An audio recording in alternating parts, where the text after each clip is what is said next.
Elderly mom with dementia needs assisted living, but has only 20K in cash and a house.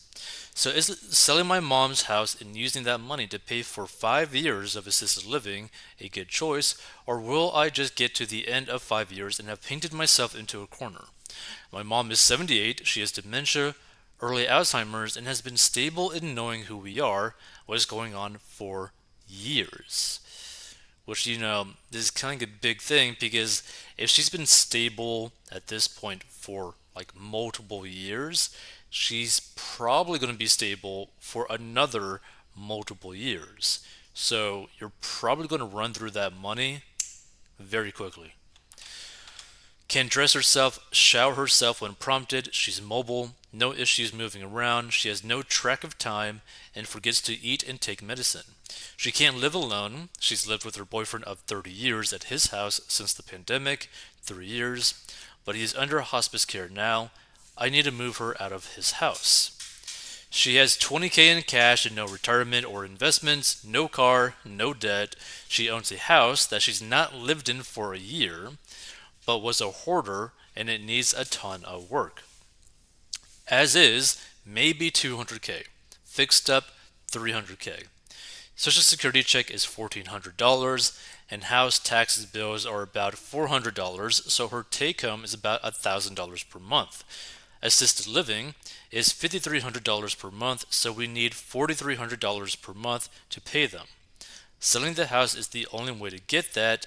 Yes, we'll have some inheritance, but I am expecting maybe 50K, so not a huge windfall. If we do this, I'm gambling on how long she will live. That's terrible. If she lives more than 5 years, we'll be out of money. Yeah, she can come live with us, but being a full time caregiver of an Alzheimer's patient and being their whole social network is brutal. I've heard. In assisted living, she can do activities and live well. At her house, she'd be alone too much, and I'd worry about her safety anytime we leave the house.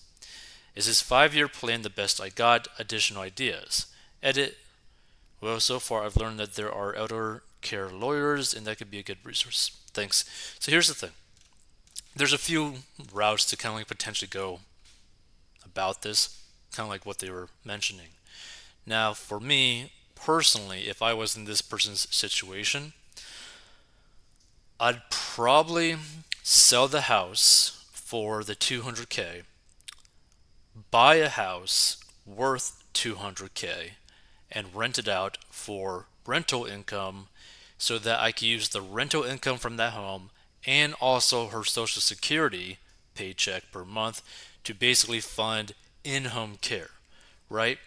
Now, obviously, they have a little bit like of worries, stresses about potentially having her at the house with like just stressors and like responsibilities, etc. But the reality is, due to how stable this person's mother basically already is and has been for multiple years, you're pretty much going to lose all of your money or all of the money that the mom had to fund the assisted living if you were to put her in there now, right? Like, I don't think there's necessarily anything wrong with doing assisted living, but it has to make sense, right? So, for example, let's say that the mom is actually stable for another 10 years. Have her basically live at home for those 10 years, and then like when she starts to like decay to the point where you can't be like the one physically taking care of her anymore, then that's basically when you end up using that money to fund assisted living, which is why I suggest that like what I would do in that situation would be to sell the house for 200K cash, buy a house with 200K cash, rent it out so that there's consistent income coming in from that home plus the social security. So without her having basically any bills on the home plus basically, her rental income from that home, that's about over $2,000 per month potentially coming in to help ease the cost of taking care of the mother, right? Which to me sounds a much more feasible option because one, you can keep an eye on your mom. You could check to see how well she's doing over time.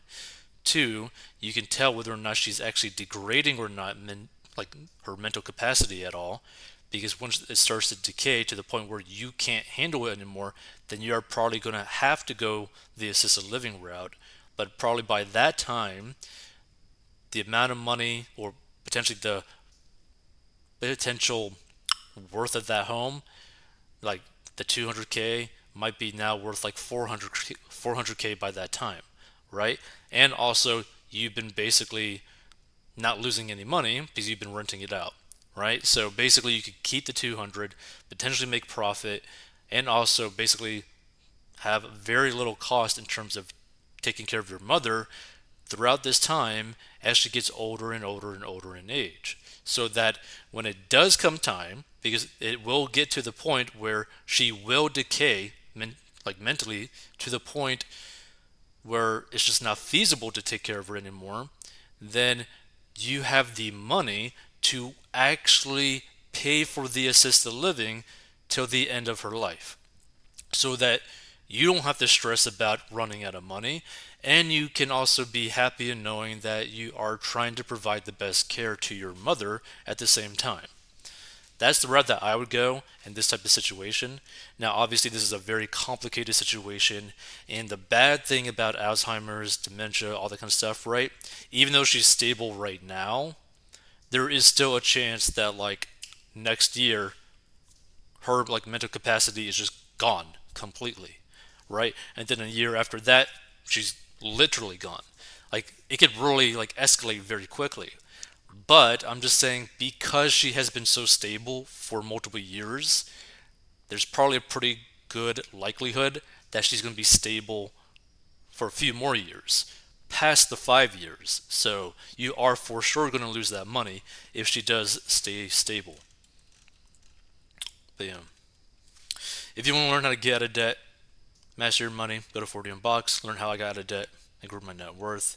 But obviously, this is not a good situation, like at all. But you can at least create some sort of game plan to either break even or minimize the cost to the point where, who knows, maybe after a certain amount of time, even if it might be costing you some money per month, the house might just like go and like increase in value to the point where all of her costs will be covered and you're no longer out of pocket. Let's see. This person says, please see an elderly attorney. You can lay out her situation and they can guide you with your best options. In my state, you're allowed to maintain your primary residence. Once you meet the threshold minus the house, you can apply for Medicaid. I also recommend having an attorney help with the application. Medicaid can place liens against the house for 80% the cost of the care. Nursing and assisted living homes would tell families to sell the house because if they do, the person will be self-pay and have to give the full 100% to the home. It's very scary to think of how long someone can live needing such expensive care. I would suggest not moving your mom in if you can avoid it. It's going to take a lot out of you caring for her day in and day out, and in-home care is pricey as well. Good luck. Yeah, like that's the thing. Like my line of thinking is just trying to like minimize the cost to the point where when it comes to time for actually needing the assisted living, that you can at the very least afford it and you're not like literally bleeding money for like decades.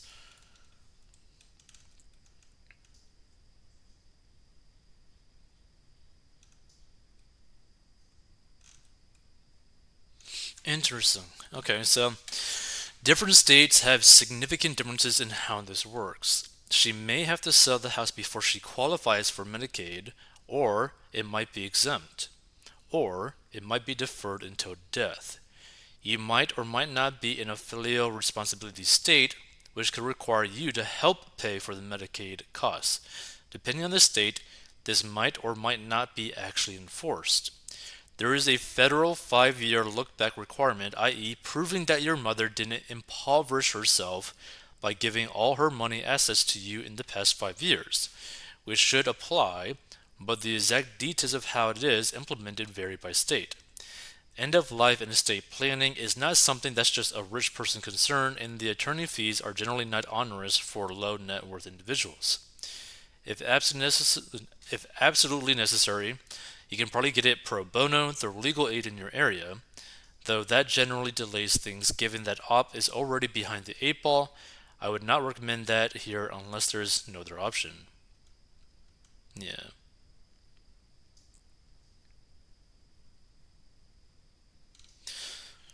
It's well worth the cost of a consultation. This will give you peace of mind. Also did this with my mom before the dementia got bad. We also got living will, POA and all that. It costs 2K to see the attorney, but the amount of headaches, trouble, pain, and suffering is saved is immeasurable.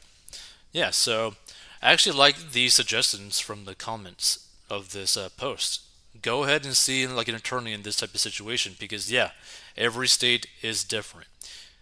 So that might be the best option.